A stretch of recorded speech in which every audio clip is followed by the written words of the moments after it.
Thomas and the New Engine. The trains on the island of Sodor keep very busy. There are always lots of jobs to do. One morning, Sir Topham Hatt came to Tidmouth Sheds. "A new engine has arrived on the island," he announced. "His name is Neville. You must all make him feel welcome. A happy engine is a useful engine." Later, Thomas was stopped at a signal.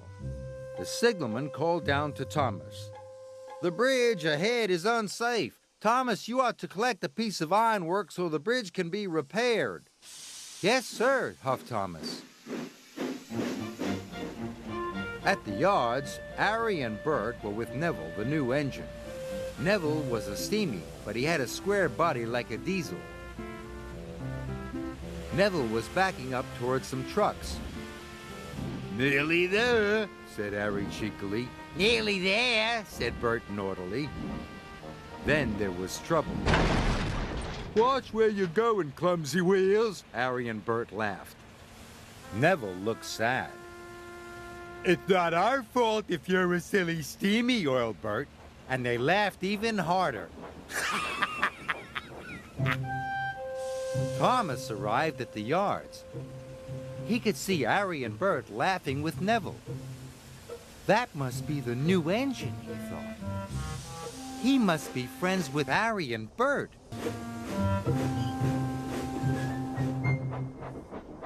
Thomas arrived at Knapford Station. "Have you seen the new engine yet?" asked James. "Yes," said Thomas, "but we'd better be careful. I saw him at the yards with Harry and Bert. They were laughing together." James was shocked. A steamy, friendly with Harry and Bert. As Thomas left, Edward pulled in. "Have you heard about the new engine?" snorted James.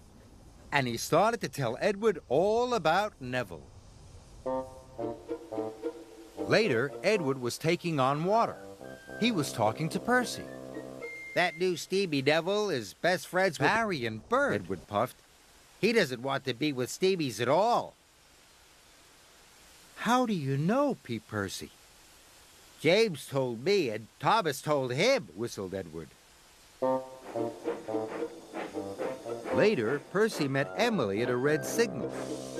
"Don't go near Neville, the new engine," he told her. "Harry and Bert have told him to biff into steamies. Edward told me. James told Edward, and they heard all about it from Thomas." When Thomas arrived at Abbey Station, Sir Topham Hatt was there. "Thomas, you must warn all engines not to cross the bridge until it's repaired," he boomed. Thomas felt proud. It was a very useful job.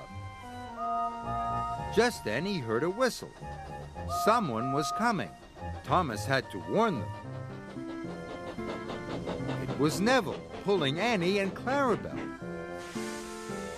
Thomas was shocked. Annie and Clarabelle were his carriages. "Hello," puffed Neville cheerfully.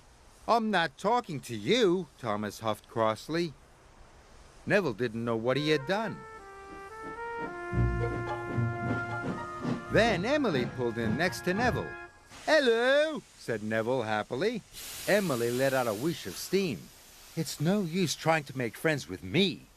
I know you're going to biff into all the steamies, just like Harry and Bert told you to." Thomas was surprised, but the station master blew his whistle, and Neville puffed sadly away. "Where did you hear that Neville is going to biff into all the steamies?" Thomas asked Emily. "Don't you know?" Emily whistled. "Percy told me, Edward told Percy, James told Edward, and you told James," huffed Emily. "But I only said to James that I'd seen Neville with Harry and Bert." Then Toby arrived. "Have you heard about Neville, the new engine?" he puffed. "Henry saw Harry and Bert be horrible to him at the yards." Emily was shocked. Thomas couldn't believe it. Neville wasn't friends with the Diesels after all. Where was Neville going, Emily tooted. Cinders and ashes, cried Thomas. Neville's heading for the broken bridge.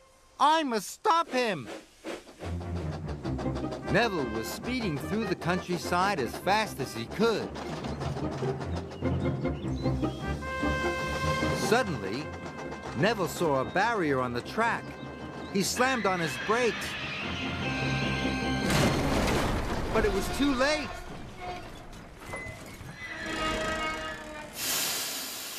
Neville was in terrible trouble. He was on the broken end of the bridge. Thomas knew it was all his fault. Suddenly, he had an idea. Thomas steamed slowly and carefully onto the bridge. He gently bumped Clarabelle and was coupled up. Thomas was very scared. Slowly and steadily, he began to pull Neville back from the edge. The bridge made a creaking noise. Thomas knew he must hurry. He pulled as hard as he could, and with one big puff, he pulled Neville's wheels off the bridge. Thomas had done it. He had saved Neville and Annie and Clarabelle. Thank you, whistled Neville. I should have warned you, puffed Thomas, but I was too busy believing silly stories.